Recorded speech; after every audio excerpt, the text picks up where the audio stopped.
गोपाल कृष्ण भगवान की, श्री दत्तात्रेय भगवान की, श्री चक्रपाणी भगवान की, श्री गोविंद प्रभु भगवान की, सर्वज्ञ श्री चक्रधर भगवान की।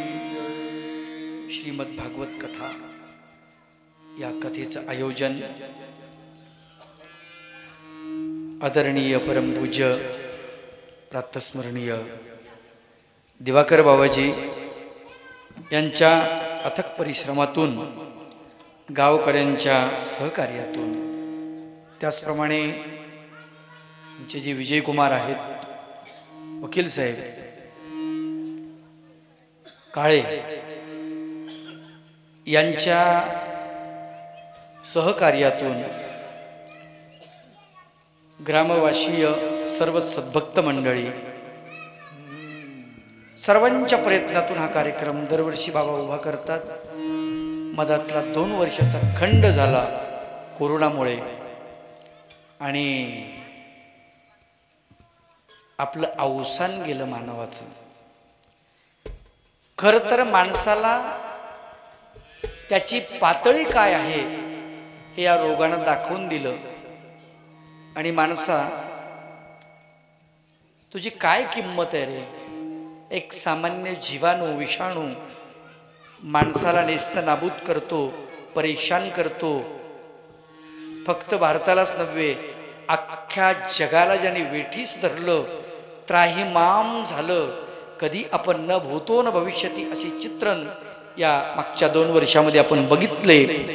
माणसाची दैना झाली आणि त्याच्यात माणूस इतका हातबल झाला की तो भगवंताचं ध्यान करायला लागला, चिंतन करायला लागला. प्रभू त्राहिमाम त्राहिमाम, माझं रक्षण कर. खरंच भगवंता, कुठल्या पापाचं हे फळ आम्हाला मिळतंय, याच्यातून आम्हाला सोडव, याच्यातून आम्हाला वाचव. प्रभू तुझी कृपा झाली तर आम्ही वाचतो, नाही तर आमचं काही खरं नाही. आणि खरंच आहे, या सगळ्या म्हणजे धकाधकीच्या काळामध्ये, या कोरोनाच्या काळामध्ये आपण जगलो आहोत. याला फक्त एकमेव काही कारण असेल की आपल्या हातून काहीतरी सत्कर्म घडायचं असेल, कुठल्या तरी प्रकारची आपली कुठली तरी अशी दोरी पक्की असेल की आपण कुठलं तरी चांगलं कर्म करावं, आपण देशहिताचं काम करावं, धर्महिताचं काम करावं, संस्कृती हिताचं काम करावं, आपली संस्कृती आपण जपणूक करावी, धर्माची आपण जपणूक करावी, धर्म वाढवावा, आपल्या अंतकरणातला धर्म, आपल्या कुटुंबामधला धर्म, आपल्या गावातला धर्म, आपली संस्कृती याची जपणूक आपण करावी. हे कार्य आपल्याकडे कदाचित भगवंतांना देश संभाळा, देश संभाळा, धर्म पाळा, संस्कृती सांगे ऐकता का हो, ऐकता का? संस्कृती सांगे ऐकता का हो, ऐकता का? ऐकता का? देश संभाळा, धर्म पाळा, देश संभाळा.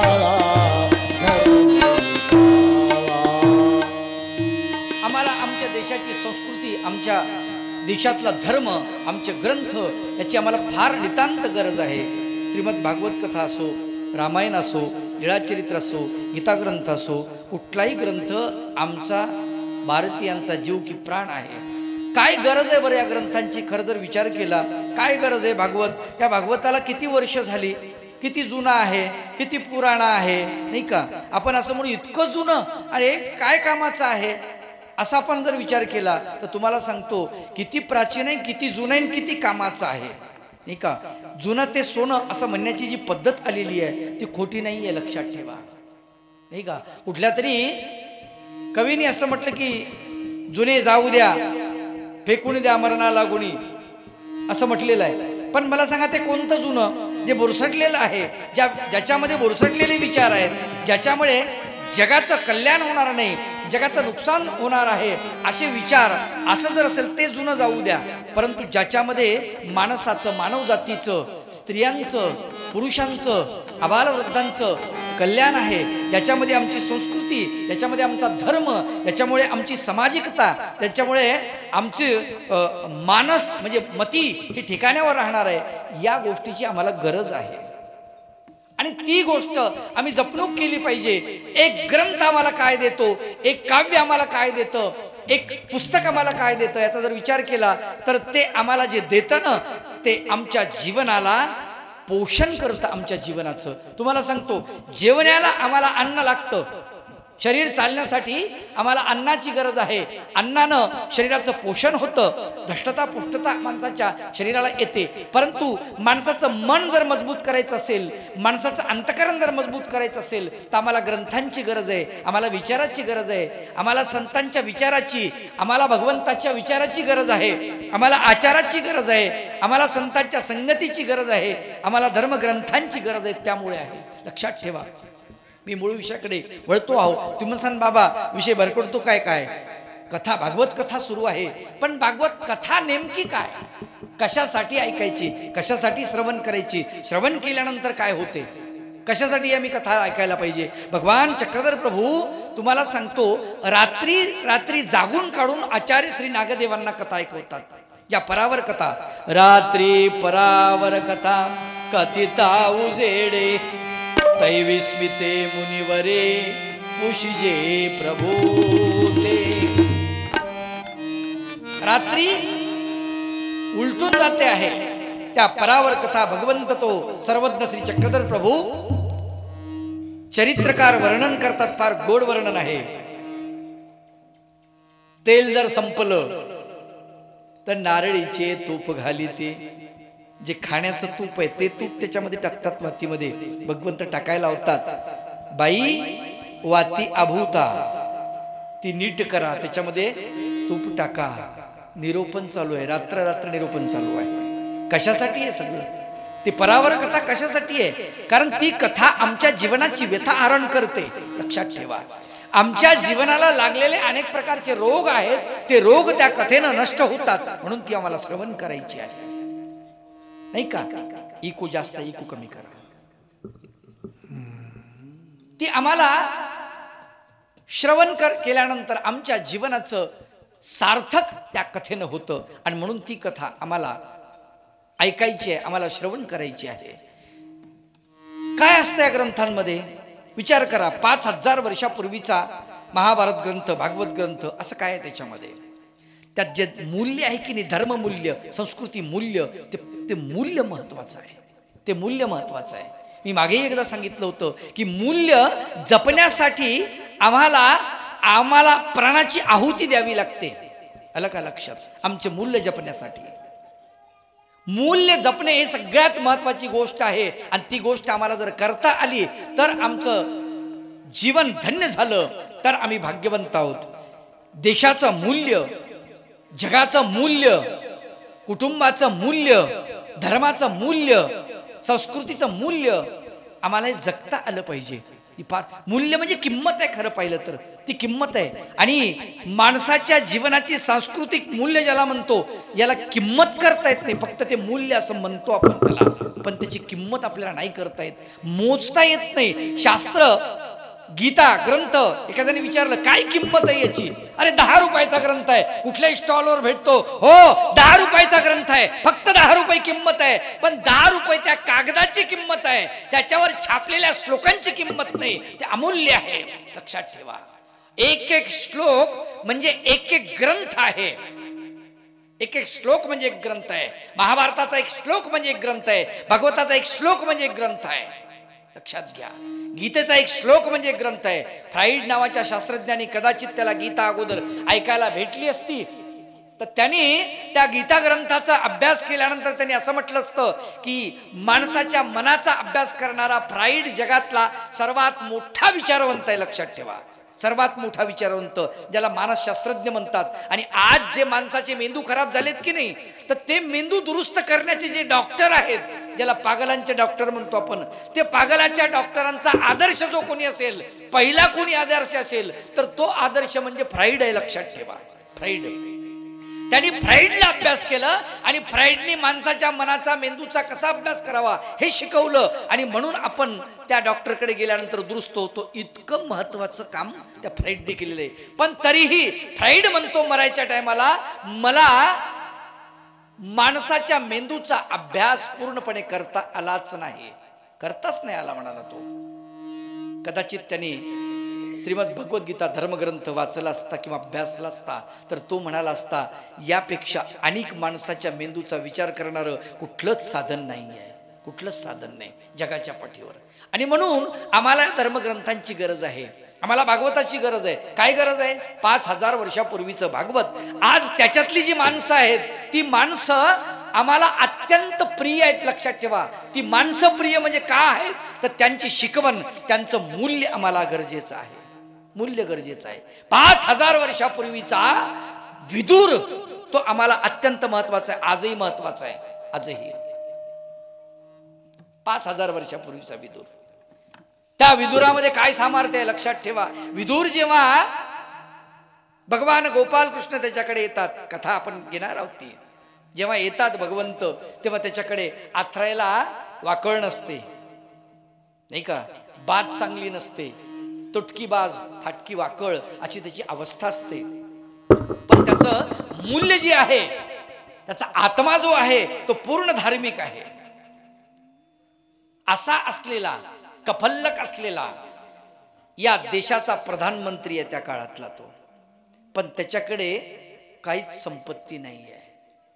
आम्हाला असा निष्पृह, आम्हाला निष्कंटक, निष्कपट आणि तरी सत्यवादी, सत्यवचनी, तोंडावर बोलणारा, राजाच्या तोंडावर बोलणारा, हे राजन तुझं चुकते आहे, कोण आहे मला सांगा ना तुम्ही.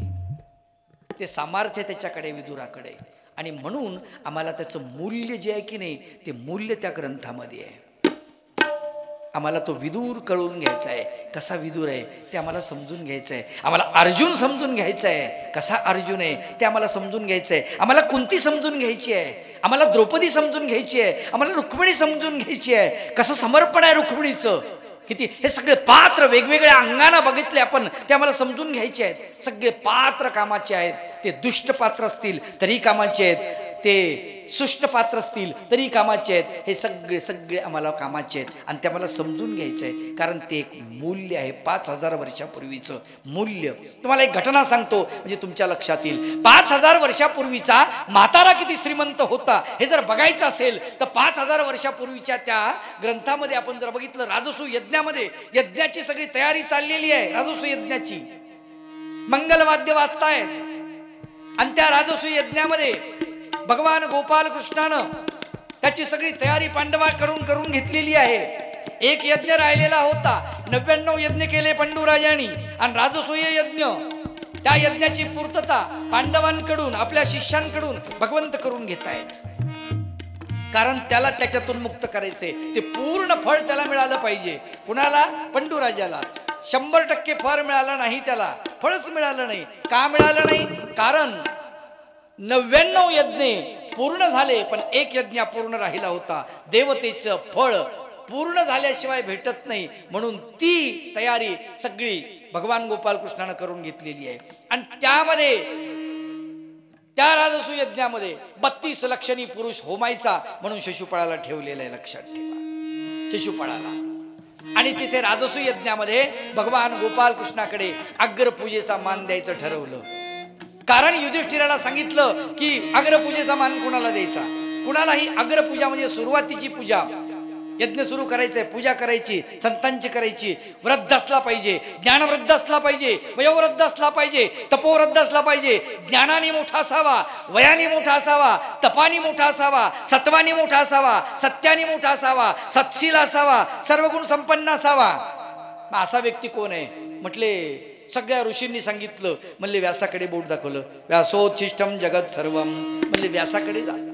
व्यास सगळ्यात मोठे आहेत, ब्रह्मचारी आहेत, तपस्वी आहेत, महान तपस्वी आहेत. 4 वेद, 6 शास्त्र, 18 पुराण मुखद्गत आहेत. त्यांच्याकडे गेले. व्यासांना सांगितलं, अहो म्हटले हा सन्मान तुम्हाला द्यायचा आहे. त्यानं तो सन्मानाचा चेंडू फेकून दिला, झुगारून दिला. तो म्हटला अरे मी ब्रह्मचारी नाही आहे, मला मुलगा आहे, कोणाला माहीतच नव्हतं, मला मुलगा आहे, त्याचं नाव शुक आहे, त्याच्याकडे जा. म्हणले तो ज्ञानी आहे. 5000 वर्षापूर्वीचा वृद्ध म्हातारा किती संपन्न आहे. त्याच्याकडे गेल्यानंतर तो म्हणतो हा सन्मान मला नकोय, झुगारून दिला सन्मान. आज आपण बघतो कलियुगामध्ये माणसं खुर्चीला पक्के पकडून आहेत. ग्रामपंचायतची खुर्ची, त्या खुर्चीला काही तथ्य नाहीये, मोडकी खुर्ची. त्या गावामध्ये भांडणं होतात, त्या खुर्चीसाठी भांडणं. तिचा पाय मोडलेला आहे, तिचा एक हात मोडलेला आहे, त्याच्यासाठी भांडणं होत आहे त्या खुर्चीसाठी, नाही का? भावाभावात भांडणं होत आहे त्या खुर्चीसाठी. एक खुर्ची, पण त्या काळातला 5000 वर्षापूर्वीचा वृद्ध म्हातारा किती श्रीमंत आहे. तो म्हणतो हा सन्मान मला नको आहे, झुगारून दिला सन्मान. विचार करा, त्याचा विचार करण्याजोगती गोष्ट आहे की नाही? काय असं काय त्याच्याकडे आहे सामर्थ्य, असं काय त्याच्याकडे आहे, असं कुठल्या गोष्टीने तो तृप्त आहे, कुठल्या गोष्टीने तो समाधान आहे की मला हे नकोय, झुगारून देतोय? तो काय असायला पाहिजे त्याच्याकडे? विचार करण्याजोगती गोष्ट आहे.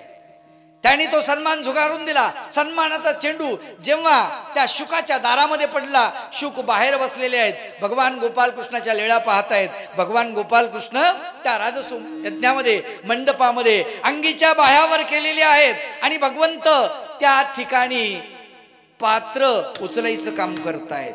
ते सगळं बघितलेलं आहे आणि त्या लीळा तो बघतो आहे. तो सुख बाहेर बसलेला आहे, लहानसं बाळ आहे, 12 वर्षाचं, पण महाज्ञानी आहे. त्याच्याकडे गेले, हात जोडले, म्हणाले तुम्हाला आसनावर बसवायचंय, तुमचं पूजन करायचंय. अरे म्हणले वेडे आहात का तुम्ही?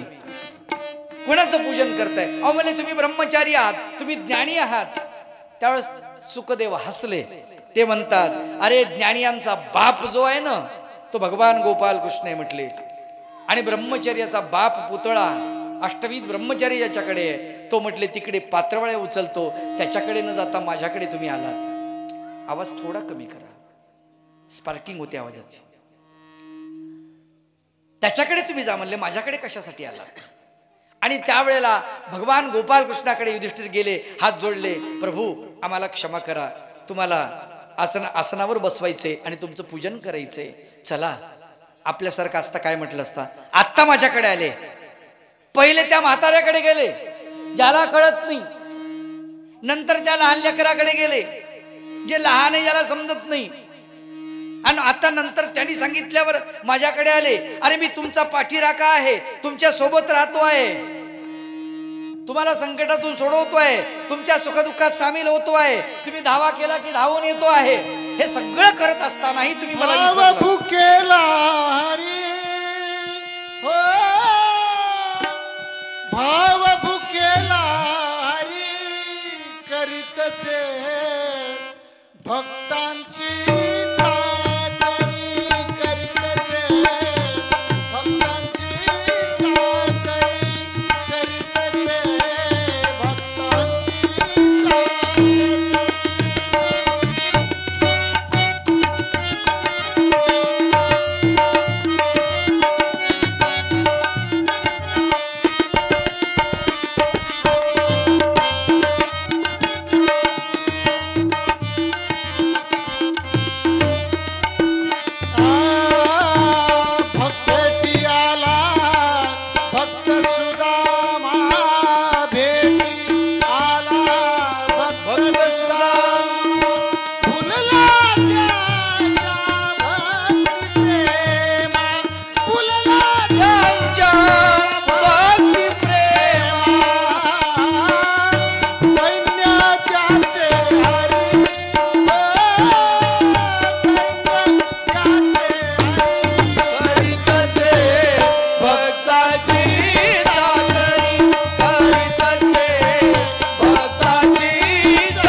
भगवंत त्यांचं रक्षण करतोय.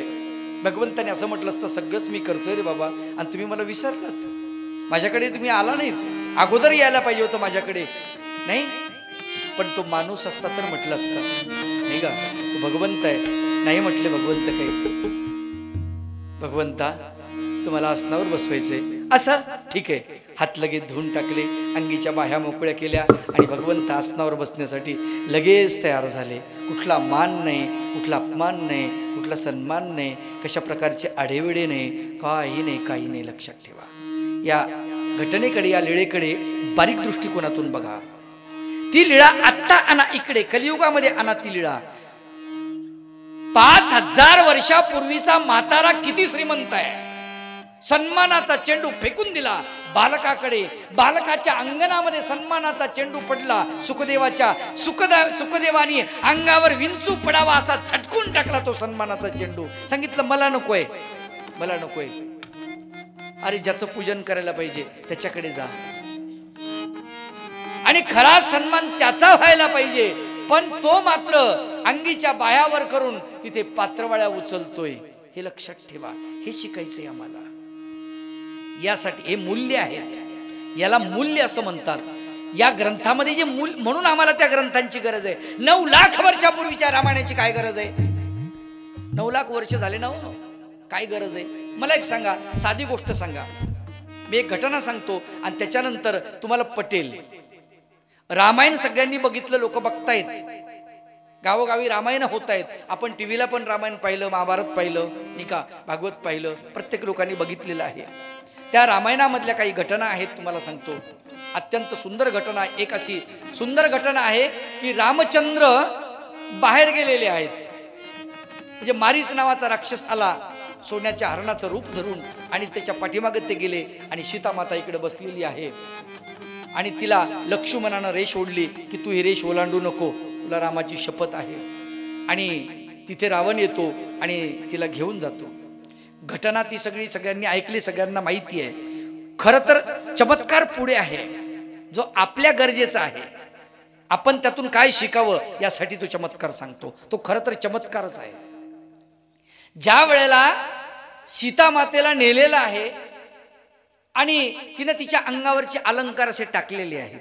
मग ते अलंकार जटायू पक्षांनी अडवलं होतं, पण तो कमी पडला, नाही जमलं, हरला जटायू पक्षी, जखमी झाला. पण ते शोध घेत असताना कुठे कुठे सीता ते तिनं अलंकार टाकले. अलंकार वेचत वेचत ज्यावेळेस सगळी मंडळी आली आणि ते अलंकार रामचंद्राकडे आणले. रामचंद्राला विचारलं की हे अलंकार कोणाचे आहेत, तुम्हाला ओळखतायत का? रामचंद्र शोकाकुल झालेला आहे. खरं तर तुम्हाला सांगतो की प्रेम कसं असायला पाहिजे, थोडं विषयांतर होत असेल कदाचित, पण प्रेम कसं असायला पाहिजे तर रामचंद्राचं जसं सीतेवर होतं असं असायला पाहिजे. तिच्यासाठी त्यांनी पूल बांधलेला आहे. हे प्रेमाचं प्रतीक आहे. भारतामध्ये जे प्रेमाचं प्रतीक मानलं जातं ताजमहल, हे भारताच्या प्रेमाचं प्रतीक नाही आहे.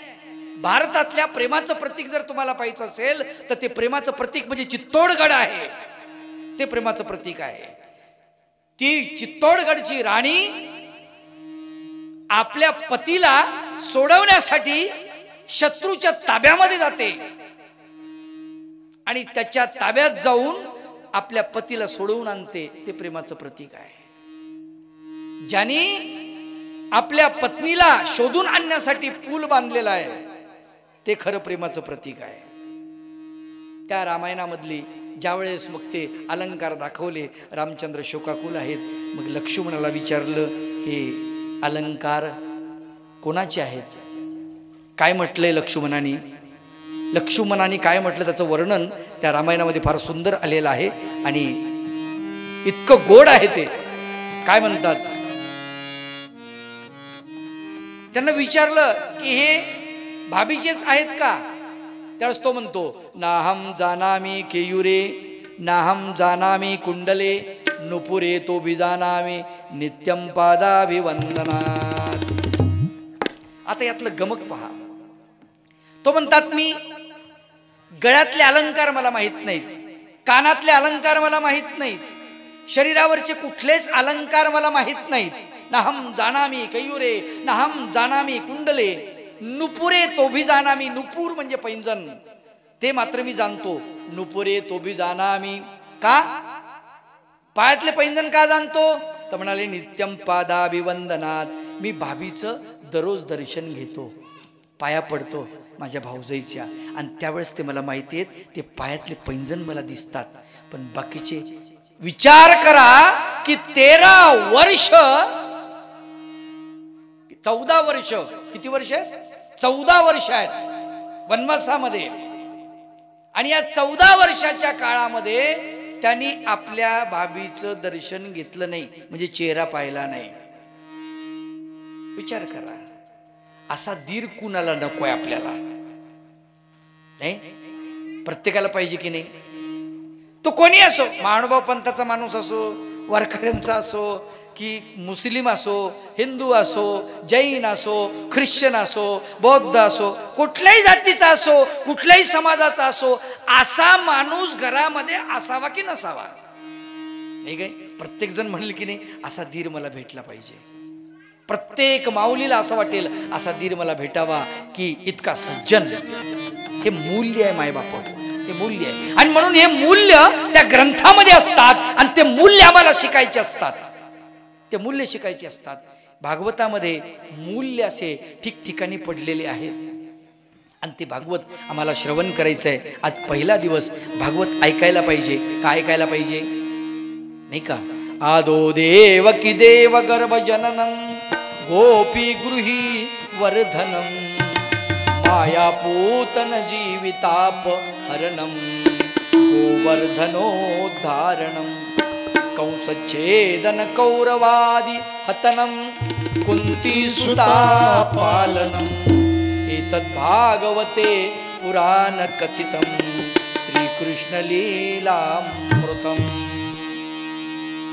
भगवंताच्या लीळा भागवतामध्ये सांगितलेल्या आहेत, आणि त्यातल्या त्यात सगळ्यात भागवत आवडीची गोष्ट म्हणजे श्रीकृष्ण लीला. इथेच भागवत चालू राहतं आणि इथेच जास्त रमत असतं. माणसाला जे आवडतं ना, तिथे माणसं जास्त रमत असतात. जी गोष्ट, जेवण ताट सगळं भरलेलं आहे, पण तुम्हाला सांगतो ताटामध्ये मीठ किती असतं? अगदी थोडं असतं. चटणी किती असते? अगदी थोडी असते. त्याच्यामध्ये लोणचं किती असतं? पापड लोणचं वगैरे अगदी थोडं असतं. पण चपाती भरपूर असते. पुरणपोळी असेल तर जास्त असते, नाही का? बासुंदी वगैरे भात जास्त प्रमाणामध्ये असतो. म्हणजे हे जास्त जेवावं, किंवा ते आवडतं, पोट त्यांनी भरत असतं, त्यांनी पोट भरत नसतं. जसा भागवतामध्ये जो आत्मा आहे, तो श्रीकृष्ण कथा ही आत्मा आहे. कृष्णचरित्र हा भागवताचा आत्मा आहे. पण भागवत मुळात का ऐकावं, ते ऐकल्यानंतर काय होतं, नाही का? जन्मेजयाची कथा सांगितल्या जाते, आणि परीक्षित राजा, या परीक्षित राजाची त्याला सर्पदंश होणार, नाही का? राजा परीक्षित, सर्वांना कथाभाग माहिती आहे. 7 दिवसाचं अवधी दिलेली आहे. 7 दिवसामध्ये भागवते किती दिवस ठेवतात? 7 दिवस, नाही का? 7 दिवसाचा अवधी. मग 7व्या दिवशी 8व्या दिवशी समाप्ती करतात, समारोप करतात.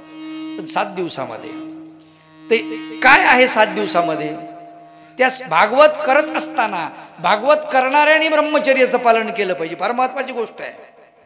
भागवत ऐकणाऱ्यांनी सुद्धा शक्यतो ब्रह्मचर्याचं पालन करायला पाहिजे. शक्यतो जितकं शक्य झालं तितकं, काया वाचा मनसा. कारण त्याचं फलित जर तुम्हाला पाहिजे, तुम्हाला एक लक्षात ठेवा, कारण कुठलंही कार्य जर तुम्हाला करायचं असेल तर मंद माणूस सुद्धा, मंद बुद्धीचा, मंदोपीन कार्य प्रवर्तते. मंद जरी असेल ना, तर कुठलेही कार्य प्रवृत्त होत नाही तो करण्यासाठी. काहीतरी फायदा जर असेल तरच तो करतो. मग तुम्हाला भागवत कशासाठी ऐकायचंय? आता आमचे बाबांनी, दिवाकर बाबांनी तिथून मंडळी आणलेली आहे. कुठून? वागोद्यावरून. जे काही कृष्ण कथा ऐकाय, काय फायदा आहे? फायदा तर विचारण की नाही माणूस. कोणालाही विचारलं कशासाठी चाललंय? कथा ऐकायला चाललो. फायदा काय वा? नाही का? फायदा ते विचार करा की माणूस. आपला लाभ काय होणार आहे याचा विचार करणं. मग फायदा काय? फायदा आहे भागवत ऐकल्यानंतर काय फायदा होतो? तुम्हाला सांगतो, मरण सुखकर होतं. मरण काय होतं? सुखकर होतं. मरावं कसं, आपण मरावं कसं, हे जर आपल्याला अभ्यासायचं असेल तर भागवत ऐकायला पाहिजे. कारण भागवत आपल्याला मरायला शिकवतं, कसं मेलं पाहिजे, मरताना आपण कसं मेलं पाहिजे, भगवंताचं नामचिंतन करत करत आपण मेलं पाहिजे, हे आपल्याला भागवत शिकवतो. आणि मरणाची चिंता हटून जाते. जेव्हा भागवत त्या जन्मेजयाच्या ठिकाणी पहिल्यांदा ऐकल्या गेलं. त्यांनी ऐकलं तेव्हा तुम्हाला सांगतो की ते भागवत ऐकल्यानंतर मरण सुखकर झालं, सोपं झालं. ठीक आहे, आता सर्पदंश होऊ द्या, नाही तर काही होऊ द्या. भागवताचा हा भाग सर्वांना माहिती, परंतु एक भाग असा आहे की भागवत याच्या अगोदर कथन केलं, सर्व ग्रंथ तयार केले. महर्षी व्यासांनी बरेच ग्रंथ तयार केले, महाभारत तयार झालं. पण महाभारत तयार झाल्यानंतर तुम्हाला सांगतो त्यांना शांती मिळत नव्हती. त्यावेळेस ते नारदाला म्हणाले की काय करावं मला कळत नाही. सगळे धर्मग्रंथ मी अभ्यासले, मी भागवत लिहिलं, हे लिहिलं, महाभारत लिहिलं, तरी माझ्या मनाला शांती नाही आहे. त्यांनी सांगितलं तुम्ही भागवत लिहा. आणि मग त्यांनी ते भागवत लिहिलं. भागवत लिहिल्यानंतर ते ऐकणारा माणूस कोण असेल, ऐकायला पाहिजे. तर त्यांनी त्यांच्याकडे विद्यार्थी होते, त्या विद्यार्थ्याला ते भागवताचे श्लोक वाचत होते. एक श्लोक वाचन करणं सुरू होतं आणि त्यांचाच पुत्र ज्याचं नाव शुक, महर्षी व्यासांचा, तो सहज ते ऐकतोय. त्याच्या कानावर श्लोक पडला आणि श्लोक पडल्यानंतर तो श्लोक त्यांनी ऐकला. ऐकल्यानंतर त्याला असं वाटलं की इतकं गोड कृष्णचरित्र. पोरांना विचारलं, पोरं हो, हे अर्धी खांनी म्हणलात, पुढची अर्धी खांनी म्हणा. त्यांनी सांगितलं आमच्या गुरुने अर्धी शिकवली, आज पूर्ण माहीत नाही आहे. तुम्हाला अर्धी ऐकायची असेल तर आमच्या गुरुकडे यावं लागेल. त्यांनी सांगितलं जाऊ दे तिकडं. ते नामचिंतनात पुन्हा विलीन झाले. पण दुसऱ्या दिवशी अर्धी खांनी पोरं पाठ करून आले आणि शुकांनी अर्धी खांनी पुन्हा ऐकली. पुन्हा त्यांचं लक्ष वेधलं गेलं. म्हणजे शुकासारख्या माणसाचं लक्ष वेधल्या जातं ज्या ग्रंथामुळे. त्या ग्रंथामध्ये ताकद काय असेल, त्या ग्रंथात ताकद काय असेल. अरे कोणी रचना केली याची? शुक योगींद्र शुक आले, शुकमुनी, आणि विचारलं मुलांना, अरे याचा रचयिता कोण आहे, त्यांच्याकडे मला घेऊन चला, तुमच्या गुरुकडे मला घेऊन चला. घेऊन गेले. गेल्यानंतर बघतात तर ते पिताजी आहेत. म्हटले तुम्ही? म्हटले हो. हे तुम्ही रचलत? म्हटले हो मीच रचलं. धन्य झालात म्हणे तुम्ही. आतापर्यंत जे ग्रंथ रचले तुम्ही माझ्या अर्थे ते काही कामाचे नाहीत, पण हा ग्रंथ माझ्या कामाचा मला वाटला, ते भागवत. अमृताहुनी गोड नाम तुझे देवा, नाम तुझे देवा. अमृताहुनी गोड, अमृताहुनी गोड नाम तुझे देवा, नाम तुझे देवा. मन माझे केशवा काबाना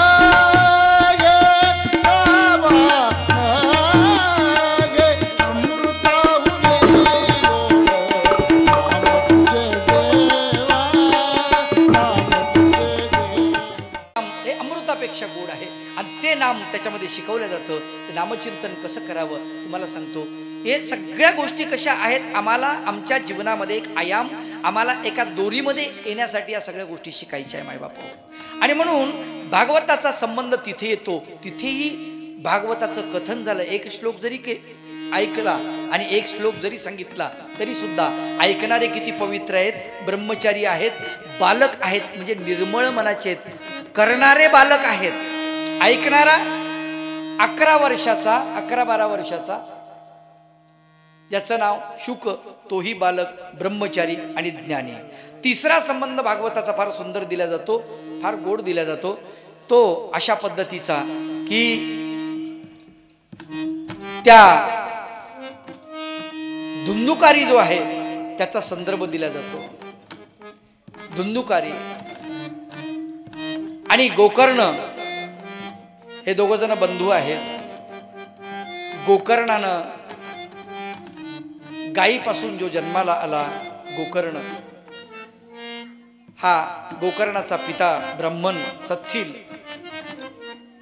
आणि या ब्राह्मणाला मूलबाळ नव्हतं आणि तो मूलबाळ नाही म्हणून एका संताकडे गेला दर्शनासाठी. संतांचं दर्शन घेतलं. त्यांना सांगितलं की मला मूलबाळ नाही आहे. यांनी सांगितलं सगळ्या दुःखाचं कारण म्हणजे प्रपंच आहे. अरे आम्ही संन्यासी माणसात बघ किती सुखात आहोत.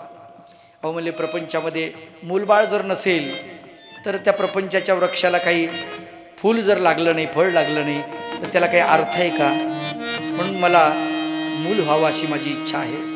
त्यांनी एक फळ दिलं त्या ऋषीनी आणि सांगितलं, हे फळ तुझ्या पत्नीला तू दे. तिचं नाव धुंदुकी असं होतं. त्या पत्नीला त्यांनी फळ नेऊन दिलं. तिला असं वाटलं, हे आपले पती काही सांगतात, कुठं फळ खाल्ल्यानं आणि काही केल्यानं काही मुलं होतात काय? तिचंही ते वैज्ञानिक दृष्टिकोन असेल, कदाचित आधुनिक युगातली असेल. तिनं ते फळ गाईला चारून टाकलं आणि योगायोग असा की गाईलाही दिवस राहिले आणि हिलाही दिवस राहिले. पण हिच्या डोक्यामध्ये वाईट विचार, हिच्या पोटी जन्माला काही येईल असं हिनं दाखवलं. पोटाला बांधत बांधत कपडे बांधत गेलेली आहे आणि हिचेही दिवस भरत आले असं ती पतीला दाखवते.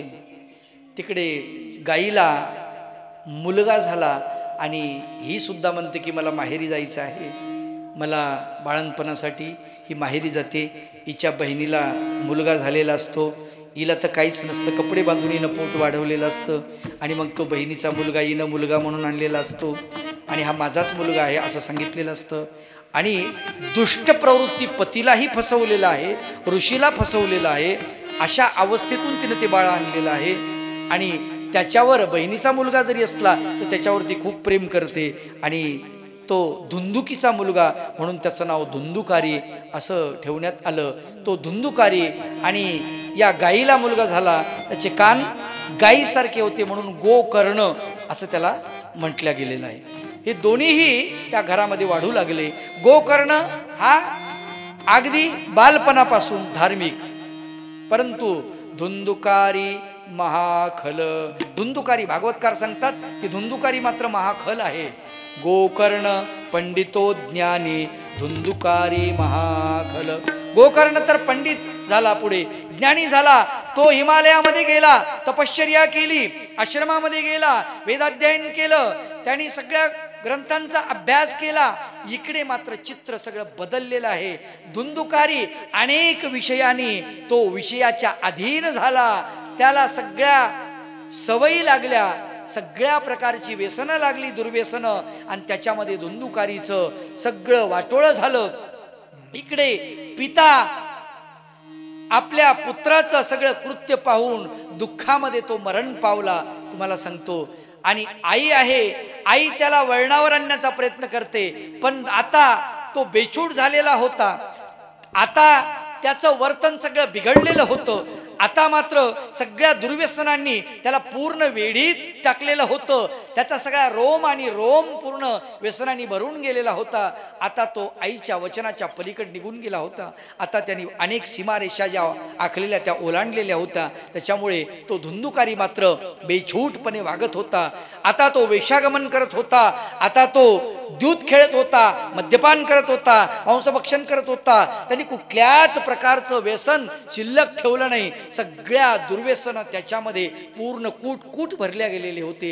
असा हा धुंदुकारी शेवटी तो त्या वेश्यागमन करतो, वेशेला तो आपल्या घरी घेऊन येतो आणि घरी आणल्यानंतर शेवटी वेश्या आणि धुंदुकारी दोघं मिळून आईचा घात करतात. आई मरण पावते, तिथेच तिला पुरल्या जातं. शेवटी ती वेश्या या धुंदुकारीला विष देते आणि याची सगळी धनसंपत्ती ती हरण करते आणि विष दिल्यामुळे धुंदुकारी मरण पावतो आणि हा अतृप्त बनतो. हा अतृप्त आत्मा धुंदुकारी त्याच घरामध्ये त्याचं प्रेत ते गाडल्या जातं आणि ती वेश्या सगळी जमा पुंजी घेऊन ती निघून जाते. बराच काळ लोटल्यानंतर गोकर्ण जेव्हा येतो तोपर्यंत त्या गावामध्ये शोककळा पसरलेली असते. त्या घराजवळून नव्हे तर त्या गल्लीनंही कोणी जात नाही, कारण तिथे धुंदुकारीचं भूत आहे आणि ते लोकांना त्रास देतं. ते पिशाच्य बनलं पिशाच्य योनीमध्ये, त्याच्यामुळे ते लोकांना त्रास देतं आणि म्हणून सगळे लोक परेशान असतात. त्या रस्त्याने कोणी जात नाही. जेव्हा गोकर्ण येतो, आल्यानंतर गोकर्णाला वाटतं आपल्या घरी जावं, तो घरी जातो, कुलूप काढतो आणि मग तो धुंदुकारी आपल्या बंधूला बोलतो, त्याच्या समोर येतो. हा ज्ञानी असतो, त्याच्यामुळे हा भूताला घाबरत नाही, कुठल्या प्रेतात्म्याला घाबरत नाही, कुठल्या कशा प्रकारच्या पिशाच्याला हा घाबरत नाही. हा म्हणतो तू कोण आहेस? तो म्हणे मी तुझा भाऊ आहे आणि मी या पिशाच येवणीमध्ये आहे, मला काढ बाबा याच्यातून. कसे काढ? मला मुक्त कर, मी फार परेशान आहे. मग तो विचार करतो की कशानं मुक्त होईल.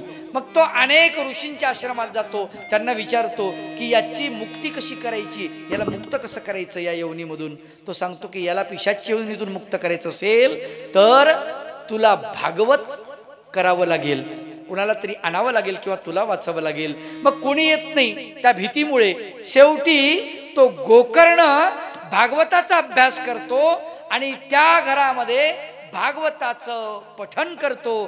त्या भागवत तो धुंदुकारी पिशाच येवणीत असला तरीही तो ऐकतो, त्याच्या कानावर ते भागवत पडतं आणि ते भागवत पडल्यानंतर धुंदुकारी त्या पिशाच येवणीतून मुक्त होतो. लक्षात ठेवा, पिशाच येवणीतून मुक्त होण्यासाठी सुद्धा भागवताचा अत्यंत महत्त्वाचा वाटा सांगितल्या गेलेला आहे. असं या भागवताचं महत्त्व श्रीमद भागवतामध्ये सुंदर असं सांगितलेलं आहे.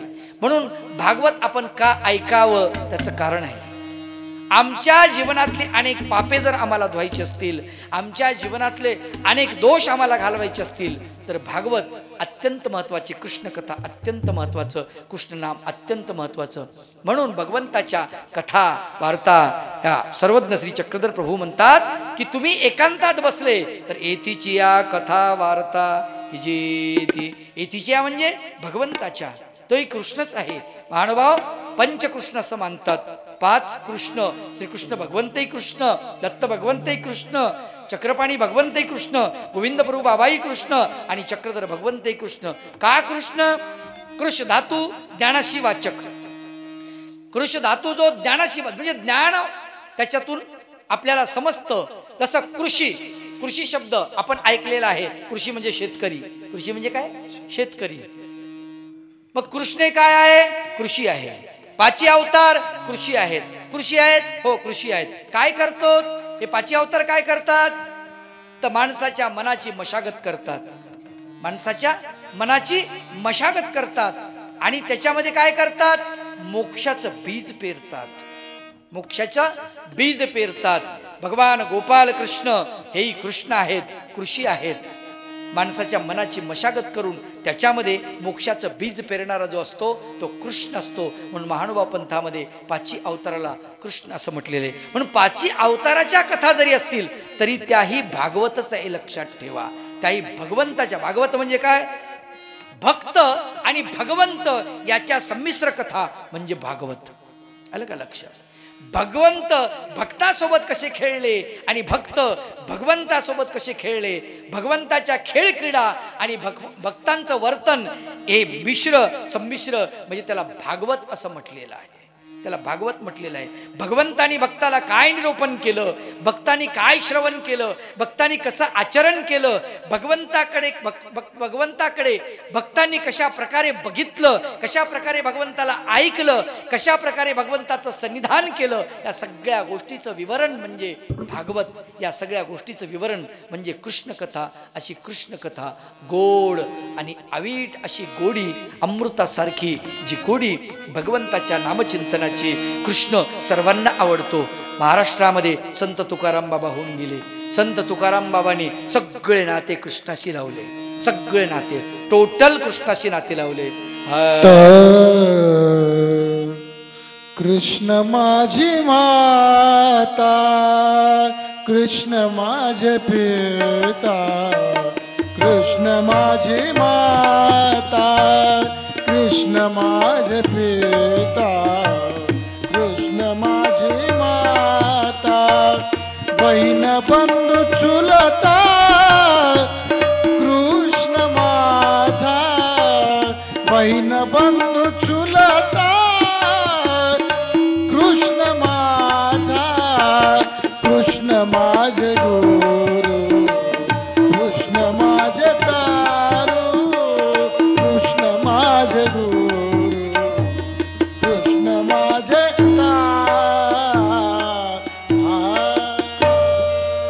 कृष्ण माझी माता, कृष्ण माझा पिता, बहीण बंधू चुलता, कृष्ण माझा, कृष्ण माझे गुरु, कृष्ण माझे तारो, उतरी पैल पारू भवनदीचा, कृष्ण माझे मन कृष्ण माझे जन सोयीरा सज्जन कृष्ण माझा तुका म्हणे माझा श्रीकृष्ण विसावा वाटे न करावा परता जीवा 9 वेळेस कृष्ण नामाचं उच्चारण केलेलं आहे याच्यामध्ये पूर्ण अभंग पहा तुमच्या लक्षात येईल 9 वेळेस कृष्ण नामाचं उच्चारण केलेलं आहे त्याचं कारण फार महत्त्वाचं आहे संत तुकाराम बाबांनी कारण सांगितलं नसेल पण 9 थोव्याच्या पलीकडे कृष्ण आहे हे त्याचा अर्थ आहे आणि 9 वेळेस तरी कमीत कमी आम्ही कृष्णाचं नामाचं उच्चारण केलं पाहिजे आलं का लक्षात म्हणजे सकाळी दुपारी संध्याकाळी कमीत कमी देवानं काय सांगितलं 1-2 वेळा या ते आठविजे 1-2 3 बरोबर आहे 3 म्हणजे सकाळी 3 दुपारी 3 संध्याकाळी 3 झाले का 9 कमीत कमी 3 आलं का लक्षात 3दा भगवंताचं नाम घ्या पण कसं घ्या तुझे रूप चित्ती राहो मुखी तुझे नाम तुझे रूप चित्ती राहो मुखी तुझे नाम देह प्रपंचाचा दास देह प्रपंचाचा दास सुखे करो काम सुखे करो काम तुझे रूप चित्ती राहो मुखी तुझे नाम तुझे रूप चित्ती राहो मुखी तुझे नाम देहधारी जो तो त्याशी विहित कर्म देहधारी जो जाशी नित्य विहित कर्म सदाचार नीती होणे आगळा न धर्म तुला आठवावे गावे हाच एक नेम तुला आठवावे गावे हाच एक नेम देह प्रपंचाचा दास देह प्रपंचाचा दास सुखे करो काम सुखे करो काम तुझे रूप चित्ती राहो मुखी तुझे नाम तुझे रूप चित्ती राहो मुखी तुझे नाम भगवंताचं नामचिंतन करत असताना 100% आमचं समर्पण असलं पाहिजे लक्षात ठेवा 3च वेळेस घ्या 3दाच घ्या आलं का लक्षात पण 100% समर्पण असावं आम्ही पूर्णपणे नामचिंतन करत असताना नाम घेत असताना भगवंताचं त्याच्यात रममान झालो पाहिजे इतकं रममान झालो पाहिजे जसं पाण्यामध्ये काळं मिसळलं जातं आणि मग ते काळं आपल्याला वेगळं दिसत नाही आलं का लक्षात तसं आपण त्यात रममान झालं पाहिजे जसं दुधात पाणी मिसळलं दुधात पाणी टाकलं एखाद्या शेतकऱ्याने तर पाणी वेगळं करता येत नाही लवकर काय करावं लागतं त्याला पाणी वेगळं करायचं असेल पाणी किती प्रमाणात आहे डिग्री लावून समजतं पण पाणी जर वेगळं करायचं असेल तर त्याला तापवावं लागेल तेव्हा पाणी वेगळं करता येईल आलं का लक्षात तसं आम्ही त्या भगवंताच्या भक्तीमध्ये भजनामध्ये इतके विलीन झालो पाहिजे इतके समरस झालो पाहिजे की आम्हाला बाहेरचा कुठल्या प्रकारचा वास आम्ही विसरलो पाहिजे बाहेरचं जग आम्ही विसरलो पाहिजे इतकं आमचं अंतकरण आणि भगवंत एक झालो पाहिजे एक साधी गोष्ट तुम्हाला सांगतो की कबीरदासानं फार सुंदर वर्णन केलं ते काय म्हणतात प्रेम गली अति संकरी जामे दोन समान प्रेम गली अति संकरी जाने दोन समान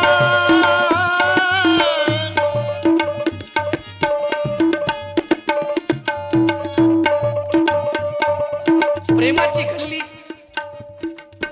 प्रेमाची आळी प्रेमाची पेठ संकरी आहे संकरी म्हणजे अगदी नाजूक आहे त्याच्यामध्ये 2 जात नाहीत 2 आलं का लक्षात प्रेम गली अति संकरी जामे 2 समाय 2 त्याच्यात मावत नाहीत मग भगवंतन तुम्ही 2 जण जर असले तर मावत नाहीत एक व्हावं लागेल एक रूप व्हावं लागेल इतकं आम्हाला नामचिंतनात घडून जावं लागेल आणि म्हणून त्या नामचिंतनात आम्ही घडलो पाहिजे त्याच्याशी एकरूप झालो पाहिजे आणि सर्व आम्हाला प्रपंच तर करावा संतांनी सांगितलं करू नका असं म्हणणं नाही संत म्हणतात प्रपंच करावा नेटका नेटका म्हणजे मोजका आटोपशीर आमचा प्रपंच फाटका असतो नाही ते विटका असतो आलं का लक्षात मोजका आटोपशीर माप ज्याला म्हणतो की नाही असा प्रपंच आम्ही करावा. आणि मग तो करत असताना प्रपंच करताना दळिता कांडिता आपण भगवंताचं नामचिंतन केलं पाहिजे. तुमचं कामही चालू द्या आणि आमच्या देवाचं नामही चालू द्या. अवघाची संसार सुखाचा करेन, अवघाची संसार अवघाची संसार सुखाचा करीन, आनंदे भरीन आनंदे भरीन, तिन्ही लोके अवघाची संसार अवघाची संसार अवघाची संसार. संसारात सुख नाही, पण संसारात जर तुम्ही सुख शोधण्याचा प्रयत्न केला तर तुम्हाला सांगतो ते सुख मिळू शकते. कशा पद्धतीने मिळू शकते? काम आणि क्रोध दोन गोष्टी जर तुम्ही आवरल्या, काम क्रोधात भवम वेगम संयुक्त सुखी नर, श्रीमद भगवद्गीता सांगते की तो नर सुखाने युक्त आहे म्हटले त्या ठिकाणी. फक्त त्याला दोन गोष्टी आवराव्या लागतील, काम आणि क्रोध. ह्या दोन गोष्टी त्यांनी आवरल्या, त्याला बंधनं टाकली, सुख मिळेल प्रपंचामध्ये. मग ते कसं मिळलं? तुम्हाला सोपी गोष्ट सांगतो, साधी गोष्ट सांगतो. मी बऱ्याच ठिकाणी सांगितली, कदाचित तुम्हाला सांगितलेली असेल, पण पुन्हा त्याचं रिपिटेशन करतो कारण खूप चांगली गोष्ट आहे म्हणून. तुम्ही प्रपंच करता, प्रपंचात असताना तुम्ही तुमच्या घरात तुमच्या पतीची सेवा करता, तुमच्या पत्नीची सेवा करता. हे करत असताना तुमचं जे धोरण आहे ते बदलून टाका. पतीची सेवा म्हणून तुम्ही करूच नका किंवा पत्नीची सेवा म्हणून करूच नका. जे करायचे पत्नीसाठी म्हणून करायचं नाही, जे करायचे पतीसाठी म्हणून करायचं नाही, जे करायचे मुलासाठी म्हणून करायचं नाही, जे करायचे भावासाठी म्हणून करायचं नाही. मग कोणासाठी म्हणून करायचं? तर भगवंताच्या भक्तासाठी म्हणून करायचं. साधी गोष्ट आहे, अगदी साधी, अगदी सोपी. तुम्हाला सांगतो, तुम्हाला पाणी द्यायचं ना, पतीला नेऊन पाणी द्यायले, तर तुम्ही असं समजा की तुम्ही पतीला पाणी देत नाहीयेत. ज्याच्या मुखात भगवंताचं नामचिंतन आहे, जो सतत भगवंताचं नामचिंतन करतो, त्याला मी पाणी देत आहे. जो माझ्या देवाचा भक्त आहे. म्हणजे अच्युत गोत्र म्हटले की नाही, हे समजून सांगतोय मी तुम्हाला. अच्युत गोत्र म्हणजे काय? हेच आहे, दुसरं काहीच नाही आहे. अच्युत गोत्र हे आहे. म्हणजे तुमचे नाते जे आहेत ना, हे या धाग्यानं बांधले गेले पाहिजे. त्या प्रापंचिक धाग्यानं बंद करा, ते धागे तोडून टाका, काही कामाचे नाही आहेत. या धाग्यानं तुम्ही काम करा. बघा, तुमच्या घरातच मंदिर तयार होतं, तुमच्या घरातच भक्ती तयार होऊन जाते, तुमच्या घरामध्येच होऊन जाते. तुम्ही तुमच्या मुलाची सेवा करताय, डब्बा भरून देताय. तो भरत असताना, डब्बा भरताना माझ्या मुलाचा डब्बा भरायचा आहे असं विचार करू नका. माझ्या देवाचा भक्त, ज्याच्या मुखात भगवंताचं नामचिंतन आहे, जो प्रार्थना किती चांगली म्हणतो, जो 15 वाद्य किती छान म्हणतो, ऊर्ध्व मूल मद शाख मश बोबडं बोबडं म्हणतो, किती गोड म्हणतो, नाही का? काल परवा बाबाला म्हणून दाखवला, किती छान आहे माझं लेकरू. देवाचे भगवद्गीता त्याने पाठ केली, 12 वाद्य त्यांनी पाठ केला, म्हणून मी त्याची सेवा करते असं म्हणून करा. बघा, तुमच्या करण्यामध्ये बदल झाला, तुमच्या कृतीत बदल झाला. कृती तीच आहे, चपात्या त्याच आहेत, आलं का लक्षात? पोळी तीच आहे, भाजी तीच आहे, पण करण्यामध्ये, कृतीमध्ये बदल झाला. जेवायला वाढताना तुम्ही त्याच आहेत, वाढणारी तीच आहे, खाणाराही तोच आहे, आलं का लक्षात?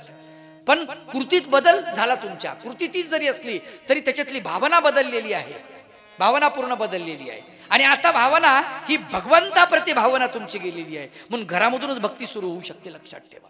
मंदिरात जाण्याची गरज नाही असं मी म्हणणार नाही, जायला पाहिजे. मंदिरं कशासाठी आहेत? मंदिरात गेल्यानंतर आमच्यात 100% बदल झाला पाहिजे, यासाठी मंदिर आहे, यासाठी मंदिर आहे. आम्ही मंदिरात जायला पाहिजे, पण गेल्यानंतर वापस आल्यावर आमच्यात पूर्ण बदल झाला पाहिजे, त्यासाठी मंदिर. नाही तर मंदिरात जाऊ नका, पहिले पायरीवर बसा. हो, पहिले पायरीवर बसा. देवाची द्वारी उभा क्षणभरी, देवाची द्वारी उभा क्षणभरी, तिने मुक्तीचारी साधिला, तिने मुक्तीचारी साधिला, देवाची द्वारी उभा क्षणभरी, देवाची द्वारी उभा क्षणभरी. तुमचा आंतरिक भाव बदलला, क्रिया बदलली, क्रियेचं फळ बदललं. लक्षात ठेवा, क्रियेचं फळ बदललं. आता तुम्ही पतीची सेवा करत असताना ज्यावेळेस तुम्ही ताट वाढून देताय पतीला, त्यावेळेला तुम्ही त्यांना असं नाही म्हणणार उशीर झाला, मलाही भूक लागली, घ्या गिळा ढोसा, असं नाही म्हणणार. का? आता तुमच्या डोक्यामध्ये आहे हा माझ्या देवाचा भक्त आहे. आता बदल झाला तुमच्यामध्ये. एक तर हा एक फायदा आहे, प्रापंचिक फायदा सांगतो. हा एक फायदा आहे. का? तर माझ्या देवाचा भक्त आहे, त्याला मी वाढते आहे. तोही ज्यावेळेस कुठली वस्तू आणेल, घ्या, तुम्ही सगळे मागणीच करता, असं नाही म्हणणार. तोही साडी आणली तर तो असं नाही म्हणणार ही साडी तुमच्यासाठी आणली. तो विचार करेल की माझ्या देवाची भक्त माझ्या घरामध्ये आहे, सतत भगवंताचं नामचिंतन करते, सतत माझ्या कुटुंबाची सेवा करते. खरं तर सगळ्यांनी देवाची सेवा करायला पाहिजे, पण आपण इकडे वेगळ्याच याच्यामध्ये गुंतून आहोत, अशी भावना ज्यावेळेस त्याच्या अंतःकरणात त्या पतीच्या राहील, त्यावेळेस त्याची जी म्हणजे सेवा आहे, ती सेवा तिकडे चाललेली आहे. लक्षात ठेवा, तिकडे चाललेली आहे. आणि मग हा रस्ता जो आहे ना, हा अध्यात्माचा रस्ता तुमच्या घरातून सुरू होऊन जातो, तुमच्या घरातून सुरू होतो. आम्हाला हेच करायचंय, आमचं घरच मंदिर बनवायचं आहे. आलं का लक्षात? म्हणून महानुभाव पंथाचा प्रत्येक घरामध्ये जो देवारा असतो ना, तो मंदिरासारखा असतो. म्हणून महानुभाव पंथातल्या प्रत्येक व्यक्तीला मी समजून सांगेन, प्रत्येक मुलाला समजून सांगेन की तू बाहेरून आल्यानंतर पाय धुतले पाहिजे, मगच घरात प्रवेश केला पाहिजे. कारण तुझ्या घरामध्ये मंदिर आहे रे बाबा, तुझ्या घरात मंदिर आहे, तुझ्या घरात देव राहतात, तुझ्या घरात देवाचं वास्तव्य आहे, तुझ्या घरात तुझे आई वडील म्हणजे संत आहेत. लक्षात ठेवा, आई वडील म्हणजे काय? संत आहेत. संत म्हणजे ज्याचे सगळे विकार संथ झाले. आलं का लक्षात? करी जो साहाचा अंत तयाला मनी जे संत, करी जो साहाचा अंत तयाला मनी जे संत, करी जो साचा अंत तयाला मनी जे संत, तयाला मनी जे संत, तयाला मनी जे संत, तयाला मनी जे संत, तयाला मनी जे संत, जो साचा अंत तयाला मनी जे संत, तरी जो साचा अंत तयाला मनी जे संत. हाचा अंत करतो त्याला संत म्हणावं. याच्यात राग द्वेष काम क्रोध मद मत्सर हे काही नाहीये. आणि असं ज्यावेळेस कुटुंब होईल, मला सांगा, त्या कुटुंबामध्ये संन्यासी माणसंच राहतील. लक्षात घ्या. हो, आम्हाला असं कुटुंब बनवायचंय. मी तर तुम्हाला सांगतो की आम्ही संन्यासी नाही बनवू शकत, आमच्यात ती ताकद नाही, आमच्यात सामर्थ्य नाहीये. एकाला संन्यासी बनवणे ही ताकद आमच्यात नाहीये. स्वामी चक्रधर महाराज म्हणतात, पोरे हो, हे काही साने असे, हे काही कवने ठाई असे, कुणाकडे सामर्थ्य नाहीये. अवर धर्मापासून काढून परधर्मी लावी, एवढी साधी गोष्ट आहे का म्हटली? ही सोपी गोष्ट नाही. मग आम्ही एक काम करू शकतो, आम्ही संन्यासी बनवण्याची ताकद आमच्यात नाही, आम्ही वासनिक तर बनवू शकतो की नाही? चांगला उत्तम वासनिक ते तर करायला पाहिजे कमीत कमी. ज्याला धर्माची वासना, ज्याला देवाची वासना, ज्याला परमेश्वर व्हावा, तोच व्हावा, तोच भेटावा, ही वासना, ज्याची अंतिम इच्छा संन्यस्त व्हावं, भगवंताचं भजन करत, भगवंताची भक्ती करत, त्याचं नामचिंतन करत, त्याच्या प्राप्तीला जावं, शोधत शोधत दरे दरकुटे शोधत भगवंत शोधावा, असं ज्याला वाटतं, नाही का, हे प्रपंचामधून हे तर तयारी करू शकतो आपण, नाही का. इथूनच आमची ती भक्ती आहे. लक्षात ठेवा, इथूनच. आणि मग त्यासाठी आम्हाला कृष्ण कथा, आम्हाला भागवत, त्यासाठी आम्हाला ते ऐकायचं आहे, त्यासाठी ऐकायचं आहे आम्हाला, त्यासाठी ते आम्हाला श्रवण करायचं आहे, त्यासाठी आम्हाला ते श्रवण केलेलं आमच्यामध्ये साठवायचं आहे. आणि साठवल्यानंतर त्याप्रमाणे आम्हाला त्याचं चिंतन करायचं आहे. मायबाप हो, 7 दिवसाचं हे चिंतन आहे आम्हाला. ते 7 दिवसाचं प्रथम म्हणजे भागवताचा फायदा काय? फायदा म्हणजे आमच्यामध्ये चांगलं ऐकलं की बदल होतो आमच्यामध्ये, नाही का. चांगलं चांगलं तुम्ही ऐकत जा, तुमच्यामध्ये बदल होतो. आता बघा, गावामध्ये 7 दिवस जर भागवत चाललं तर लहान लहान लेकरं सुद्धा तेच म्हणतात, इथं ऐकलेलंच चालतं, नाही का. आणि लग्न चालू असतील, तिकडे गाणे चालू असतील, डीजेवर ते चालू असेल तर मग तेच सुरू राहतं. लहान लेकरावर संस्कार खूप चांगले पडतात. कथा, गावामध्ये कथा असेल, कीर्तन असेल, प्रवचन असेल तर त्याचेच सगळे त्याच्यावर परिणाम होतात. अहो साधी गोष्ट, तुम्ही जर देवपूजा करत असले, लहान लेकरं येतात आणि ते देवपूजा बघतात आणि ते सुद्धा आसन मांडतात, असे त्याच्यावर दगड मांडतात आणि ते म्हणतात देवपूजा करायची आपल्याला. हे संस्कार आहेत, हे संस्कार आहेत. आणि तुम्ही जर लग्नामध्ये गेलेत आणि लग्नात लहान लहान लेकरं गेले, ते घरी जर आले तर ते खेळतात, लहान बाहुली आणतात, लहान बाहुला आणतात, त्याचं लग्न लावतात, वधूवर शुभमंगल, सावधान, वाजंत्री गडबड करा, सावधान, तसंच म्हणतात ती लेकरं. तुम्ही तसं म्हणतात, ते तसं म्हणतात. संस्कार आलं का लक्षात? तुमच्यावर ज्या माणूस नावाचा प्राणी असा आहे, तुम्हाला सांगतो, त्याला जशा प्रकारे त्याला वळण देण्याचा प्रयत्न केला ना, तसं तसं तसं त्याला वळण मिळतं. ज्याच्या संगतीत त्याला ठेवलेला आहे तो तसा बनत चालतो, तो तसा बनत चालतो. म्हणून आम्हाला सत्संगतीमध्ये जर आम्ही राहिलो तर आम्ही संत प्रवृत्तीला तयार होऊ, आम्ही संत बनत जाऊ. आम्ही जर समजा कुसंगतीमध्ये गेलो तर आम्ही तसेच बनत जाऊ. आलं का लक्षात? विश्वची घर भासुनी जीव हा होत सदा दंग, प्रकटतो भक्तीचा रंग, असा संतांचा संग, असा संतांचा संग. विश्वची घर भासुनी, विश्वची घर भासुनी जीव हा होत सदा दंग, प्रकटतो भक्तीचा रंग, असा संतांचा संग, असा संतांचा संग. ज्याच्या संगतीत तुम्ही गेलात त्याच्यासारखं बनत चालतात, लक्षात ठेवा.